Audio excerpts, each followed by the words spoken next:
El passat 15 de març es declarava arreu de l'estat espanyol l'estat d'alarma provocat per la pandèmia de la Covid-19. Les diferents mesures restrictives i disciplinars no han estat igual per a tothom.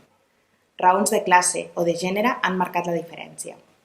Des de l'Observatori del Sistema Penal i els Drets Humans ens dediquem a monitoritzar les condicions de vida i les possibles vulneracions de drets humans que pateixen les persones privades de llibertat.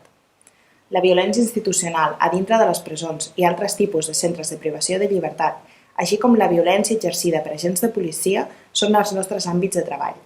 Així, durant aquest estat d'alarma, hem centrat la nostra feina en les condicions de vida a dintre de les presons, així com en les actuacions policials amb uns índexs repressors elevats derivats d'aquest moment d'excepcionalitat jurídica i social.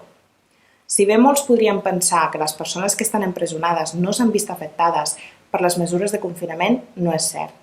Els presos i preses de Catalunya han deixat de poder gaudir d'aquelles sortides que tenien programades a l'exterior i no han pogut comunicar ni amb amics ni amb familiars, i el seu dret a la salut també s'ha vist de vegades vulnerat per la manca d'accés a aquelles mesures de protecció adequades davant de la Covid-19.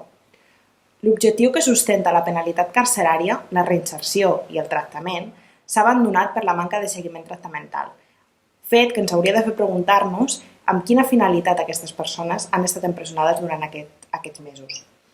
Si bé des de la Secretaria de Mesures Penals del Departament de Justícia de la Generalitat de Catalunya s'han anat implementant mesures per pal·liar els efectes negatius de la pandèmia, aquestes han resultat ineficients. La comunicació per via videoconferència dels presos i preses amb els seus familiars no ha estat una mesura satisfactòria, donat el nombre insuficient de dispositius assignats per a aquesta tasca i les condicions de manca de privacitat durant aquestes converses. Tant els presos com els funcionaris de presons no han disposat de tot el material de protecció sanitària que han necessitat.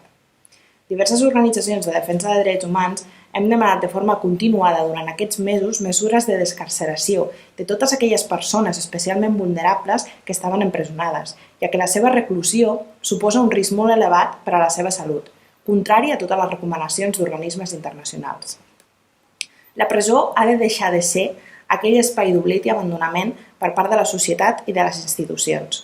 En moments de crisi com el que estem vivint, l'atenció dels més vulnerables ha de ser prioritària. Sense excuses, ara tenim l'oportunitat de repensar el model penitenciari del nostre país i reduir una població penitenciària excessiva i amb els seus drets fonamentals en perill.